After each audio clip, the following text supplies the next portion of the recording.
नमस्कार साथियों, स्वागत है आपका अपने परिवार विजन क्लासेस में। दुआ है आप सब अच्छे होंगे, स्वस्थ होंगे। मैं आपका मित्र गोविंद कुमार खड़ी। साथियों, हम क्लास 10 विज्ञान का थर्ड चैप्टर पढ़ रहे थे, जिसका नाम था धातु एवं अधातु। आज हम पढ़ने वाले हैं कि जितनी भी धातुएं होती है वो प्राकृतिक रूप से हमें किस तरीके से प्राप्त होती है। जितनी भी धातुएं हमें प्राप्त होती है वो भूपटल से खनिज और अयस्कों के रूप में हमें मिलती है। फिर उनका क्या होता है, शुद्धिकरण होता है, निष्कर्षण अलग होता है और परिष्करण अलग होता है। तो ये सारी बातें हम समझने वाले हैं। तो स्टार्ट करते हैं आज का टॉपिक, धातुओं की प्राप्ति।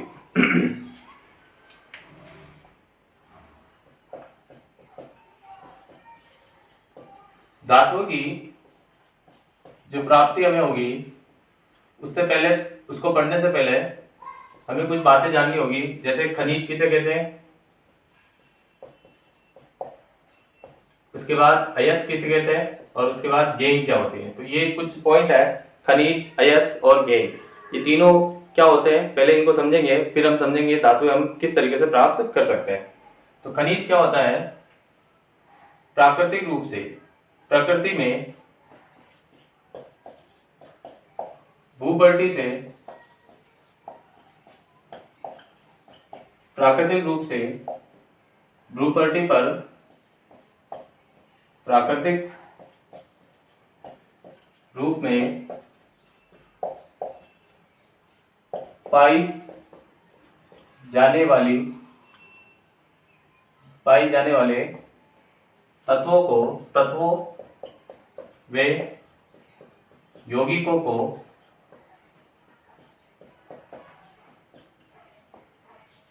खनिज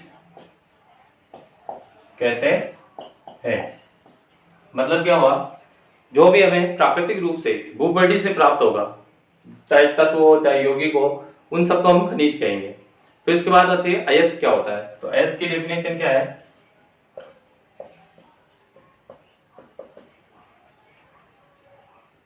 कुछ स्थानों पर कुछ विशेष धातु काफी मात्रा में पाई जाती है।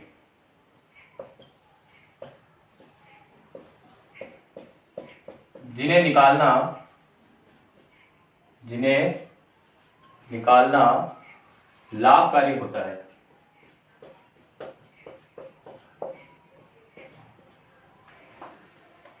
उन खनिजों को अयस्क कहते हैं।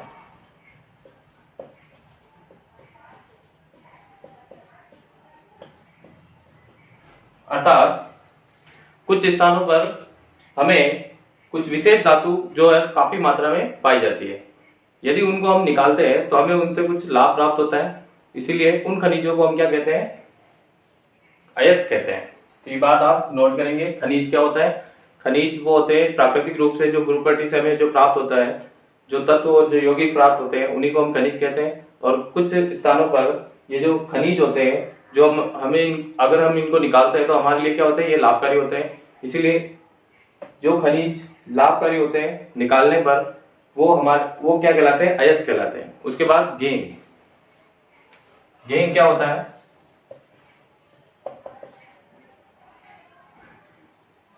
प्रकृति से प्राप्त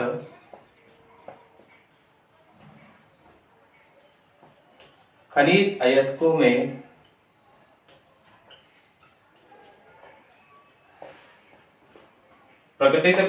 अयस्कों में कुछ अशुद्धियां होती है, अशुद्धियां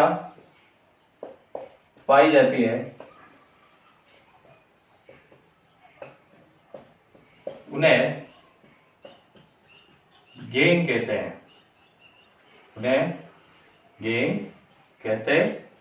हैं।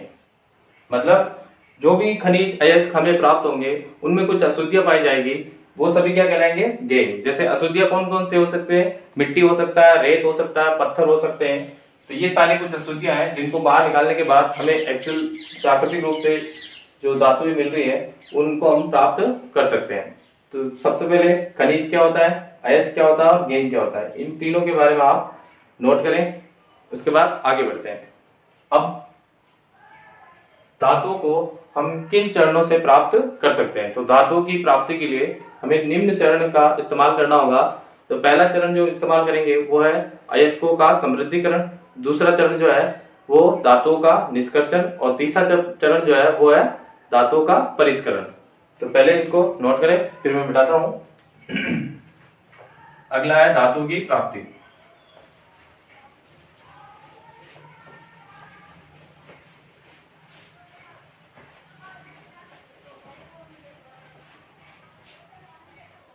धातु की प्राप्ति के निम्न चरण, धातु की प्राप्ति के निम्न चरण मतलब धातु को हम प्राप्त करेंगे तो उनके लिए क्या क्या हमें चरण होते हैं। पहला चरण हमें मिलता है अयस्कों का समृद्धिकरण,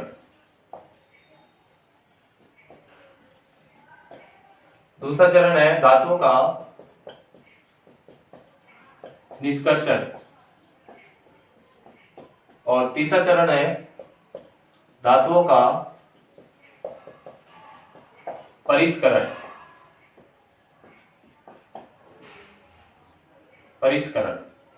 तो ये तीन चरण है, एक है अयस्कों का समृद्धिकरण, दूसरा है धातु का निष्कर्षण, और तीसरा है धातु का परिष्करण। तो ये तीन चरण में हमें धातुएं प्राप्त होती है।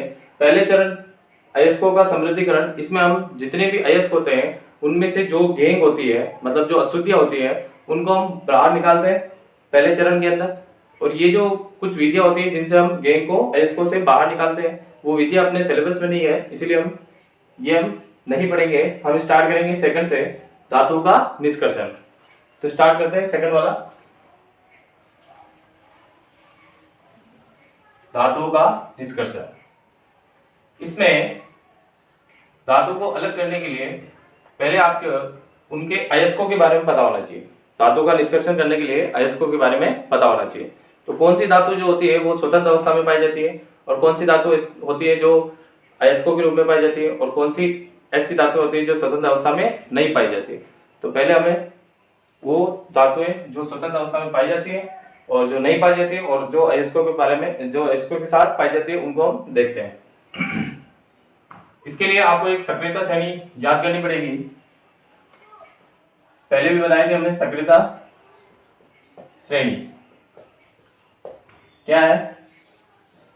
कैटरीना ने कार मांगी, अल्टो जेन फरारी फिर भी आए क्यों, मिली सिल्वर ओडी, और लास्ट में एक और याद रखोगे कौन सी धातु, प्लेटिनम।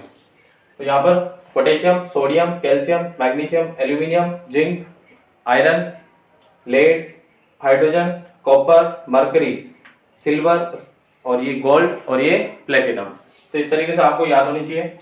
ऊपर से पोटेशियम से लगाकर एल्यूमिनियम तक ये उच्च सक्रिय धातु है, उच्च सक्रिय धातु। उसके बाद जिंक, आयरन और लेड ये मध्य सक्रिय धातु है, मध्य सक्रिय धातु। उसके बाद हाइड्रोजन गैस है, इसको छोड़ दो। कॉपर से लगाकर प्लेटिनम तक निम्न सक्रिय धातु है, निम्न सक्रिय धातु। अब जो उच्च सक्रिय धातु होती है वो स्वतंत्र अवस्था में नहीं पाई जाती है। तो ये धातुएं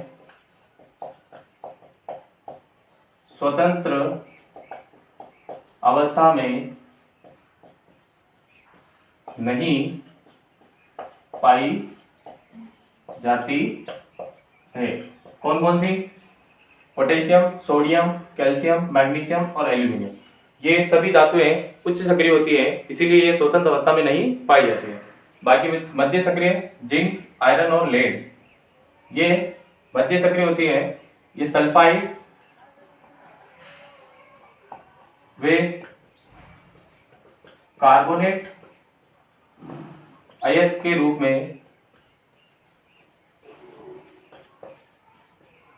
पाई जाती है। कौन सी धातुएं? जिंक, आयरन और लेड सल्फाइड व कार्बोनेट आयंस के रूप में हमें मिलती है प्रकृति से। उसके बाद निम्न सक्रिय धातुएं स्वतंत्र व प्राकृतिक अवस्था में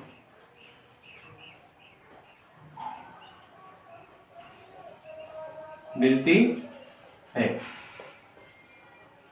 जैसे कौन सी धातुएं जो स्वतंत्र और प्राकृतिक रूप से हमें मिलती है? कॉपर, मरकरी, सिल्वर, चांदी, गोल्ड, सोना और प्लेटिनम। ये सभी वो धातुएं हैं जो स्वतंत्र और प्राकृतिक अवस्था में हमें मिल जाती है। तो ये आप नोट करेंगे। फिर हम समझते हैं कि उच्च सक्रिय धातु को कैसे प्राप्त करें, फिर मध्य सक्रिय धातु को निष्कर्षण कैसे करें और निम्न सक्रिय धातु का निष्कर्षण कैसे करें। तो इधर मैं सबसे पहले लिखता हूं। पहले हम समझते हैं निम्न सक्रिय धातु का निष्कर्षण। निम्न सक्रिय धातुओं का निष्कर्षण। तो जितनी भी निम्न सक्रिय धातु हैं, कॉपर, मरकरी, सिल्वर, एयू और प्लेटिनम, ये अपने ऑक्साइड के रूप में पाई जाती है। इनको गर्म करने पर ये धातुएं हमें प्राप्त हो जाती है। ये अपने ऑक्साइड के रूप में पाई जाती है। इनको यदि गर्म किया जाए तो ये हमें प्राप्त हो जाती है। तो इनके कुछ एग्जाम्पल देखते हैं। जैसे पहला एग्जाम्पल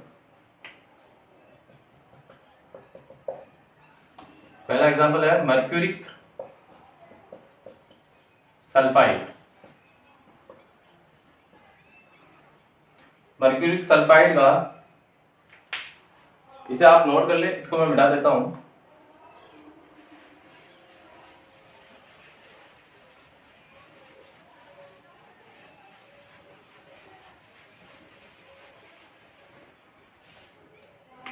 मर्क्यूरिक सल्फाइड, इसका नाम है, इसका फॉर्मूला है HgS और इसका नाम है सिनेबार। तो मर्क्यूरिक सल्फाइड HgS सिनेबार से Hg की प्राप्ति कैसे करेंगे? तो जो मर्क्यूरिक सल्फाइड हमें अयस्क के रूप में प्राप्त हुई है, उसका सबसे पहले वायु की उपस्थिति में हम इसको गर्म करेंगे। तो HgS को ऑक्सीजन की उपस्थिति में गर्म करेंगे और हमें मिलेगा मर्क्यूरिक ऑक्साइड, और साथ में मर्क्यूरिक सल्फाइड को ऑक्सीजन की उपस्थिति में गर्म करेंगे तो हमें क्या मिलेगा? मर्क्यूरिक ऑक्साइड और सल्फर डाइऑक्साइड। ये गैस है, ये गैस बनकर बाहर, और मर्क्यूरिक ऑक्साइड जो है वो हमें यहाँ से प्राप्त हो जाएगा। अब इसको हम गर्म करेंगे तो हमें मर्क्यूरी प्राप्त हो जाएगी, पारा। तो मर्क्यूरी ऑक्साइड को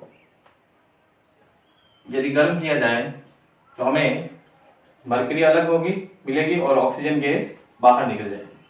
जब इसको गर्म करेंगे तो ऑक्सीजन गैस बनकर बाहर निकल जाएगी और मर्क्यूरी जो है हमें प्राप्त हो जाएगी। इस तरीके से हम अयस्कों से धातुएं प्राप्त करते हैं। तो ये अभिक्रियाएं आप याद रखेंगे।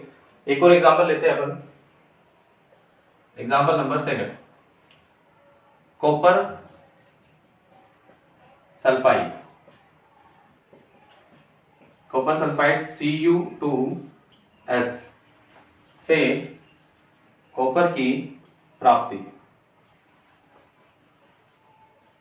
तो कॉपर कैसे प्राप्त होगी? इससे सबसे पहले जो कॉपर ऑक्साइड है उसकी अभिक्रिया ऑक्सीजन से कराओगे और इसको गर्म करोगे तो आपको कॉपर सल्फाइड को ऑक्सीजन की उपस्थिति में गर्म करने पर हमें कॉपर ऑक्साइड मिलेगा और साथ में सल्फर डाइऑक्साइड गैस मिलेगी। इसके बाद यहाँ पर जो कॉपर ऑक्साइड मिली है उसकी अभिक्रिया पुनः वापस आप किससे कराओगे? कॉपर सल्फेट से। तो कॉपर ऑक्साइड की अभिक्रिया वापस कॉपर सल्फेट से कराने पर हमें एक तो मिलेगा कॉपर और साथ में मिलेगी सल्फर डाइऑक्साइड गैस, जो कि गैस है इसलिए बाहर निकल जाएगी। यहाँ पर सल्फर और ऑक्सीजन मिलकर क्या बनाएंगे? सल्फर डाइऑक्साइड गैस, और ये कॉपर जो है वो हमें प्राप्त हो जाएगी। अगर यदि इस अभिक्रिया को बैलेंस करना चाहते हो तो कर सकते हो। यहाँ पर कॉपर 4 है, सल्फर ऑक्सीजन 2 तो इधर 2 करेंगे तो ऑक्सीजन भी 2 हो गई, 2 2। उसके बाद कॉपर कितने हो गए, 4 इधर 2 ये 6 हो गए, तो 6 ये और बाकी बिक गया, बैलेंस हो गई। आप चेक कर सकते हो, कॉपर 4 और 2 6, तो 6, ऑक्सीजन 2 और ऑक्सीजन 2 और सल्फर 1 और सल्फर 1। इस तरीके से आप अभिक्रिया को बैलेंस कर सकते हो। तो ये निम्न सक्रिय धातुओं का निष्कर्षण था। इसमें एक तो मर्क्यूरिक सल्फाइड से हम मर्क्यूरी प्राप्त करते हैं और कॉपर सल्फाइड से हम कॉपर प्राप्त कर सकते हैं। तो इस तरीके से ये अभिक्रियाएं आप याद रखोगे और कैसे हमने धातुएं निम्न सक्रिय धातुएं प्राप्त करी है, तो इसको एक बार नोट करें। उसके बाद आगे बढ़ते हैं। आगे अपना मध्य सक्रिय धातुओं का निष्कर्षण। तो निम्न हो गया, अब सेकंड है मध्य सक्रिय धातुओं का निष्कर्षण। इसको मिटाता हूं मैं।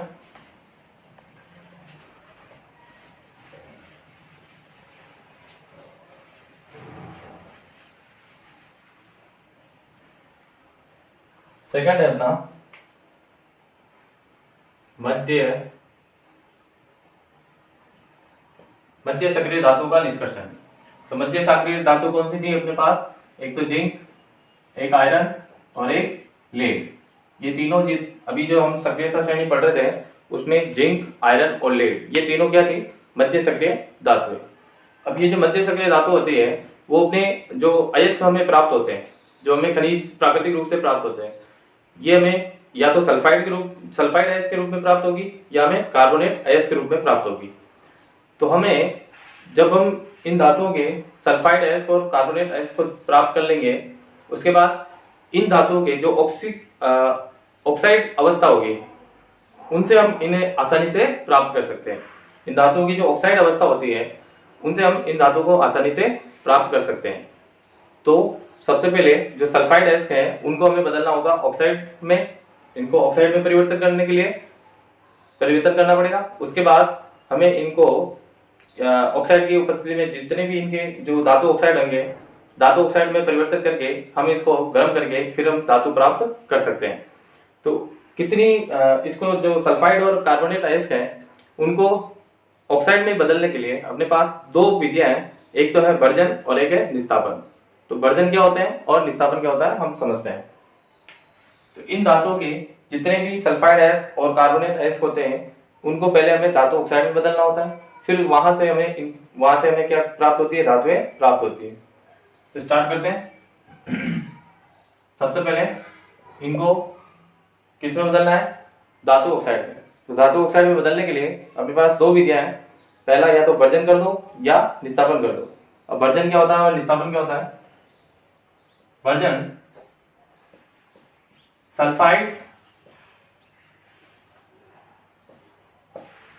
सल्फाइड अयस्कों को वायु की उपस्थिति में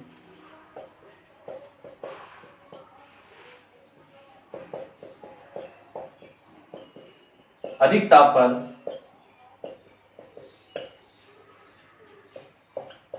गर्म करने पर यह ऑक्साइड में परिवर्तित हो जाते हैं। इस प्रक्रिया को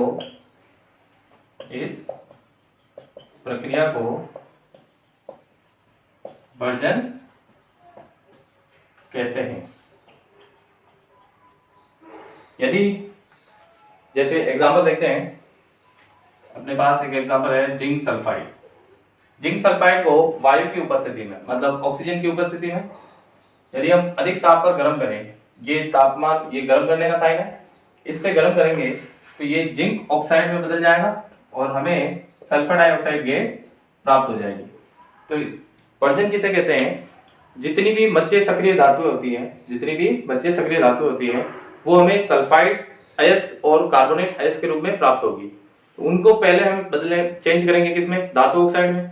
तो धातु ऑक्साइड में बदलने के लिए अपने पास 2 विधियां हैं, पहला है भर्जन। तो भर्जन में क्या होता है, सल्फाइड अयस्कों को वायु की उपस्थिति में अधिक ताप पर गर्म करने पर ये किस में बदल जाते हैं, धातु ऑक्साइड में बदल जाते हैं। तो इस प्रक्रिया को हम क्या कहते हैं, भर्जन कहते हैं। और जैसे ये अभिक्रिया है जिंक सल्फाइड जो है उसको वायु की उपस्थिति में हमने गर्म किया, तो ये किस में बदल गया, जिंक ऑक्साइड और सल्फर डाइऑक्साइड गैस में। तो ये आप नोट करेंगे। उसके बाद निस्तापन किसे कहते हैं? तो निस्तापन क्या होता है, जितने भी कार्बोनेट अयस्क होते हैं उनको यदि हम सीमित वायु की मात्रा में अधिक ताप पर गर्म करें तो वो धातु ऑक्साइड में परिवर्तित हो जाते हैं। इस प्रक्रिया को हम निस्तापन कहते हैं। तो इसको हम नोट करते हैं।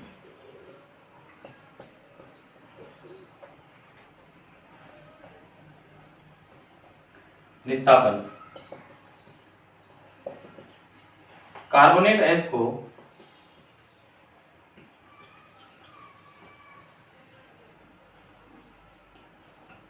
वायु की सीमित मात्रा में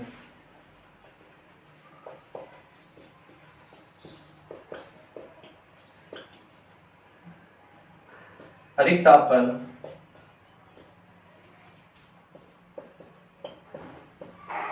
गर्म किया जाए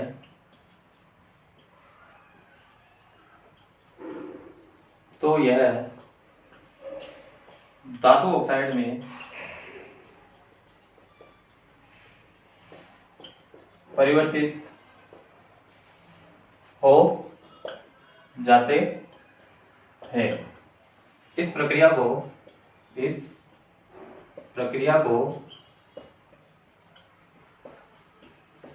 निस्तापन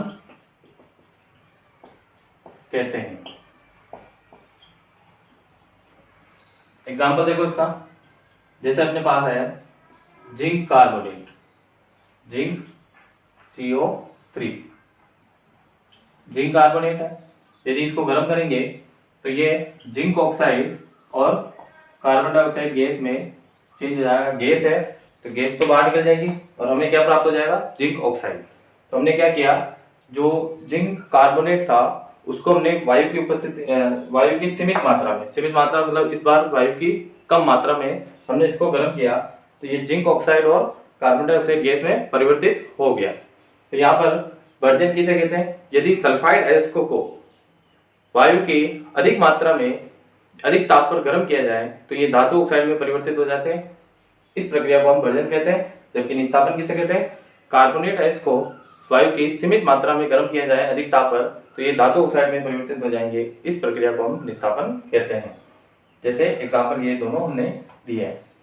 अब ये जो धातु ऑक्साइड मिल गए, हमें प्राप्त हो गए, इनसे हमें धातु आराम से हम प्राप्त कर सकते हैं। तो आगे क्या प्रोसेस होगा, पहले ये नोट करें फिर आगे बढ़ते हैं। अब ये धातु ऑक्साइड आगे कैसे मिलेंगे, अपन इन धातु ऑक्साइड से हम धातु कैसे प्राप्त कर सकते हैं, तो ये आगे बढ़ते हैं। बेटा इसको अब धातु ऑक्साइड से धातु प्राप्त करने के लिए अपने पास दो तरीके हैं, दोनों तरीके बता देते हैं। पहला जो फर्स्ट तरीका है वो क्या है, ये जो धातु ऑक्साइड हमें मिले हैं उनको यदि अपचायक की उपस्थिति में अभिक्रिया कराई जाए, इनकी अभिक्रिया अपचायक की उपस्थिति में कराई जाए। अपचायक क्या होते हैं, अपचायक वो होते हैं जो सामने वाले से ऑक्सीजन बाहर निकाल ले, सामने वाले परमाणु से या यौगिक से ऑक्सीजन को खींच ले, वो अपचायक कहलाते हैं। तो यहाँ पर फर्स्ट हम मेथड में क्या करेंगे, ये जो भी धातु ऑक्साइड हमें मिले थे उनकी अभिक्रिया हम अपचायक की उपस्थिति में कराएंगे तो यहाँ से धातु हमें प्राप्त हो जाएगी। कैसे,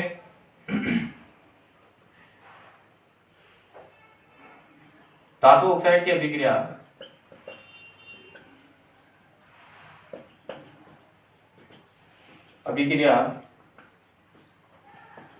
अपचायक की उपस्थिति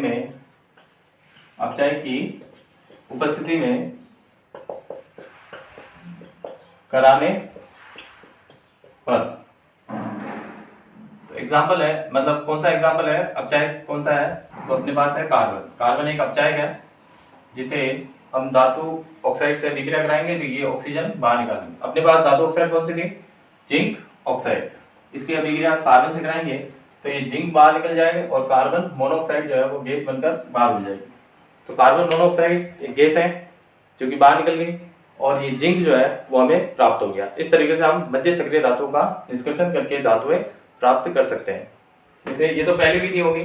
अब दूसरी विधि में, सेकंड विधि में हम धातु ऑक्साइड को कैसे प्राप्त कर सकते हैं। ये जो जितनी भी धातुएं, मध्य सक्रिय धातु हैं, उनके जो धातु ऑक्साइड होते हैं, धातु ऑक्साइड मतलब एक धातु और दूसरी ऑक्सीजन, इनके धातु ऑक्साइड को यदि हम उच्च सक्रिय तत्वों से अभिक्रिया कराएं, इनकी अभिक्रिया किससे करानी है, उच्च सक्रिय तत्व जो सक्रियता श्रेणी में ऊपर आते हैं, सोडियम, पोटेशियम, एल्यूमिनियम, इनसे यदि करा दिया जाए अभिक्रिया किनकी, इन धातु ऑक्साइड की, तो भी हम धातु प्राप्त कर सकते हैं।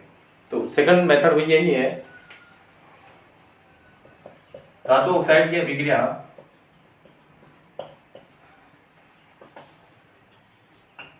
उच्च सक्रिय तत्व से कराने पर, उच्च सक्रिय तत्व से कराते हैं या कराने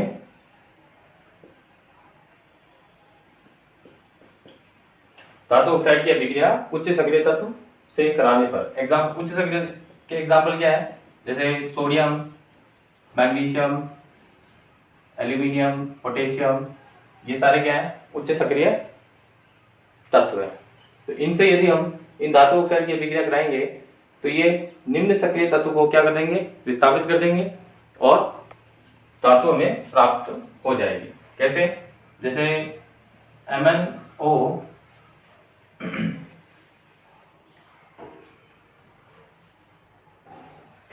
एग्जाम्पल देखते हैं इसका, जैसे MnO प्लस एल्यूमिनियम, एल्यूमिनियम एक उच्च सक्रिय तत्व है जिसकी अभिक्रिया MnO मैग्नीज ऑक्साइड से, तो ये निम्न सक्रिय धातु है, इसकी अभिक्रिया इससे कराएंगे तो ये बन जाएगा Al2O3 एल्यूमिनियम ऑक्साइड और साथ में क्या मिलेगा, मैग्नीज। यहाँ पर जो मैग्नीज मिला है वो द्रव अवस्था में मिलेगा, क्यों मिलेगा, और साथ में बहुत सारी उष्मा मिलेगी, बहुत सारी उष्मा मिलेगी। ये जो अभिक्रिया हुई है ये एक विस्थापन अभिक्रिया है, क्यों, क्योंकि ये उच्च सक्रिय तत्व है और ये निम्न सक्रिय तत्व है। तो उच्च सक्रिय तत्व निम्न सक्रिय तत्व को क्या कर देता है, विस्थापित कर देता है। विस्थापित करने के बाद यहाँ पर एल्यूमिनियम ऑक्साइड बन जाएगा और साथ में हमें क्या मिलेगी, मैग्नीज, जो कि किस अवस्था में मिलेगी, तरल अवस्था में। यहाँ पर तरल अवस्था में क्यों मिलती है, क्योंकि ये जो अभिक्रिया है एक बहुत अत्यधिक उष्माक्षेपी अभिक्रिया है, बहुत अत्यधिक उष्माक्षेपी अभिक्रिया है। इस वजह से इसमें अत्यधिक मात्रा में उष्मा निकलती है, जिस वजह से जो भी धातु हमें प्राप्त होती है वो तरल अवस्था में मिलती है।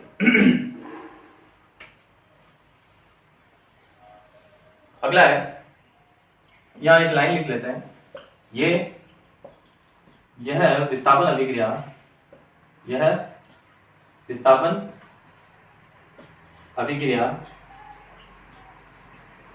अत्यधिक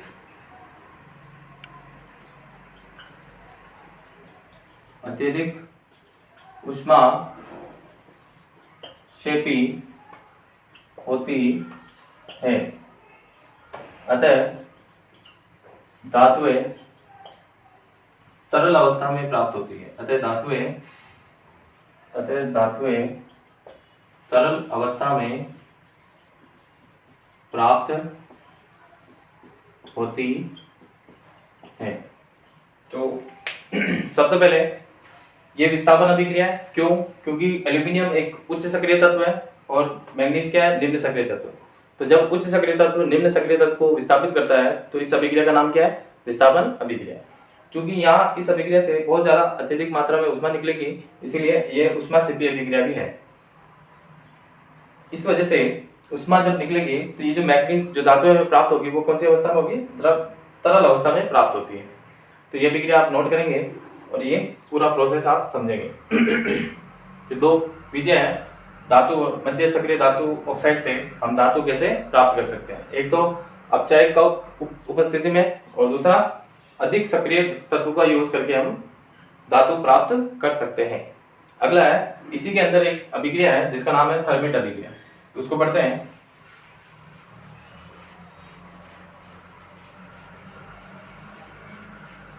थर्मिट अभिक्रिया मध्य सक्रिय धातु का निष्कर्षण के अंदर एक इंपॉर्टेंट अभिक्रिया है जिसका नाम है थर्मिट अभिक्रिया। इस अभिक्रिया में क्या होता है, Fe2 जो फेरिक ऑक्साइड जो है वो एल्यूमिनियम से अभिक्रिया करके, ये क्या है फेरिक ऑक्साइड, ये एल्यूमिनियम, इससे अभिक्रिया करके ये क्या बना लेता है एल्यूमिनियम ऑक्साइड, और साथ में आयरन जो है वो द्रव अवस्था में मिलता है, और ये बहुत ज़्यादा ऊष्मा निकलती है इस अभिक्रिया से, क्योंकि ये एक उच्च सक्रिय तत्व है और ये आयरन क्या है निम्न सक्रिय तत्व है। तो ये इसको विस्थापित कर लेगा और ऑक्सीजन की जगह, ऑक्सीजन के साथ पहले आयरन था, अब कौन हो गया एल्यूमिनियम आ गया। तो इस वजह से इस एल्यूमिनियम ने आयरन को विस्थापित कर दिया, आयरन को बाहर निकाल दिया, और ये हमें तरल अवस्था में क्यों मिल रही है आयरन, क्योंकि ये अभिक्रिया जो है वो अत्यधिक ऊष्माक्षेपी अभिक्रिया है, इस वजह से हमें यहाँ पर आयरन जो है वो द्रव अवस्था में मिलती है। इस अभिक्रिया का बहुत उपयोग क्या है, इंपॉर्टेंट है उपयोग, बार बार एग्जाम में पूछा जाता है, एक तो ये अभिक्रिया याद रखोगे और इसका उपयोग है रेल की पटरी में मशीनों के पुर्जों को जोड़ने में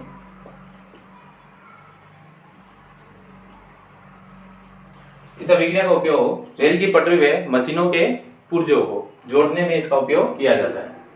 क्यों किया जाता है, क्योंकि ये एक अत्यधिक ऊष्माक्षेपी अभिक्रिया है, तो यहाँ से जो आयरन निकलेगा वो कौन सी अवस्था में निकलेगा द्रव अवस्था में। इस वजह से हम रेल की पटरियों में जो दरारें होती हैं उनको सही करने के लिए इस अभिक्रिया का इस्तेमाल करते हैं, और मशीनों के पुर्जों में जो दरारें पड़ जाती है उनको भी जोड़ने के लिए हम इसका इस्तेमाल करते हैं। तो ये हमने मध्य सक्रिय धातुओं का निष्कर्षण हमने पढ़ लिया है। इसके बाद उच्च सक्रिय तत्वों का निष्कर्षण लास्ट बचा है, तीसरा है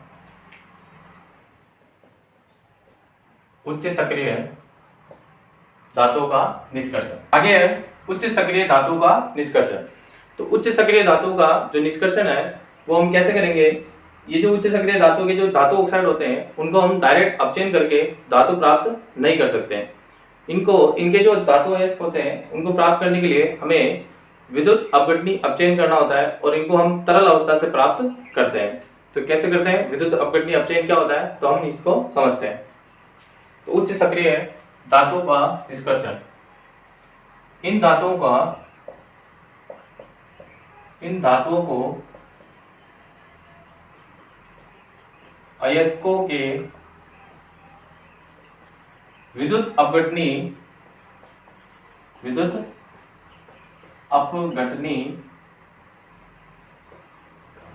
अपचयन के द्वारा इनकी तरल अवस्था से प्राप्त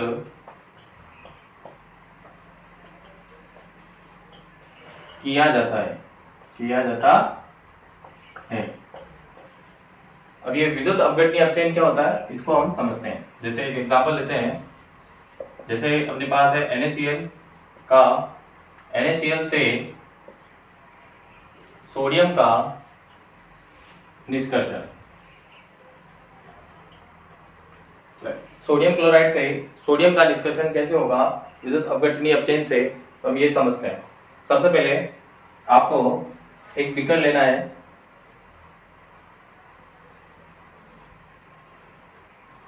इस बीकर में 2 इलेक्ट्रोड लेने हैं, एक कैथोड और एक एनोड, प्लस वाला एनोड और माइनस वाला कैथोड। एनोड पे प्लस है और कैथोड पे माइनस है। उसके बाद इस बीकर में पिघला हुआ NaCl भरना है। इस बीकर के अंदर क्या भरना है, पिघला हुआ NaCl। ये क्या है, पिघला हुआ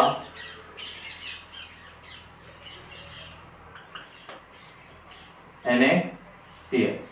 जब हम NaCl जब ठोस अवस्था में होगा तो इसके कोई भी आयंस नहीं होंगे, लेकिन जब ये पिघल जाएगा तब ये आयंस के रूप में ब्रेक हो जाएगा। कैसे, Na जो है वो प्लस से हो जाएगा और Cl जो है वो माइनस हो जाएगा।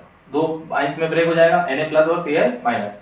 तो इस पिघले हुए NaCl विलयन में हमें एक तो Na प्लस दिखेंगे और Cl माइनस, Na प्लस और Cl माइनस। अब जब हम जैसे ही इस बैटरी को स्टार्ट करेंगे, जैसे ही ये बैटरी लगी हुई है ऊपर प्लस और माइनस, प्लस किसको दिखा रहा है एनोड को और माइनस किसको दिखा रहा है कैथोड को। एनोड पे होता है ऑक्सीकरण और कैथोड पे होता है अपचयन। यहाँ पर जैसे ही बैटरी स्टार्ट करेंगे तो ये वाला जो इलेक्ट्रोड है वो पॉजिटिव धनात्मक धन आवेशित हो जाएगा और ये ऋण आवेशित हो जाएगा। तो यहाँ पर ऋण आवेशित की तरफ कौन से आयन आकर्षित होंगे, प्लस वाले, और ऋण धन आवेशित की तरफ कौन से आकर्षित होंगे, माइनस वाले। मतलब Cl माइनस हो जाएगा एनोड की तरफ और Na प्लस जाएगा कैथोड की तरफ। तो इन दोनों अभिक्रियाओं को इस तरफ लिखते हैं। पहली है एनोड पे क्या होगा, एनोड पर ऑक्सीकरण होगा। ऑक्सीकरण में क्या होता है, इलेक्ट्रॉन त्यागते हैं, इलेक्ट्रॉन का त्याग होता है। तो कैसे, एनोड की तरफ कौन आकर्षित होंगे, Cl माइनस। तो Cl माइनस जब अपने इलेक्ट्रॉन त्यागेगा तो ये दो लेंगे Cl माइनस, यहाँ पर क्लोरीन गैस बनेगी और दो इलेक्ट्रॉन ये त्याग चुका होगा। तो एनोड पर ऑक्सीकरण हुआ, कैसे हुआ, Cl माइनस जो है वो क्लोरीन गैस बन के दो इलेक्ट्रॉन त्याग देगा। जब किसी में से इलेक्ट्रॉन निकल जाते हैं, जब यहाँ से माइनस क्यों है, क्योंकि इसके पास ज्यादा इलेक्ट्रॉन है। जब इलेक्ट्रॉन निकाल दिए हमने तो अब ये जो माइनस था, एक इलेक्ट्रॉन निकाला तो एक माइनस हटा, क्योंकि हमने दो क्लोरीन लिए इसीलिए दो इलेक्ट्रॉन निकाले और यहाँ पर कौन सी गैस मिली, क्लोरीन। यहाँ पर एनोड पे हमें क्लोरीन गैस मिलती है, कौन सी गैस। उसके बाद कैथोड पर अपचयन होता है। अपचयन में क्या होता है, इलेक्ट्रॉन का ग्रहण करना, इलेक्ट्रॉन का ग्रहण करना। ऑक्सीकरण होता है इलेक्ट्रॉन का त्यागना और अपचयन होता है इलेक्ट्रॉन का ग्रहण करना। तो यहाँ पर जो Na प्लस है वो इलेक्ट्रॉन ग्रहण करेगा। जब एक इलेक्ट्रॉन ग्रहण करेगा तो ये जो एक प्लस है वो खत्म हो जाएगा और ये क्या बन जाएगा, Na। मतलब ये सॉलिड स्टेट में हमें यहाँ मिलेगा। यानी कि इस कैथोड पे तो हमें सोडियम मिलेगा, सोडियम धातु, और एनोड पे हमें कौन सी गैस मिलेगी, क्लोरीन गैस मिलेगी। तो इस तरीके से उच्च सक्रिय धातु का निष्कर्षण हम विद्युत अपघटनीय अपचयन के द्वारा कर सकते हैं। तो आज का जो लेक्चर है आपको समझ में आया होगा। तब तक के लिए धन्यवाद, पढ़ते रहें।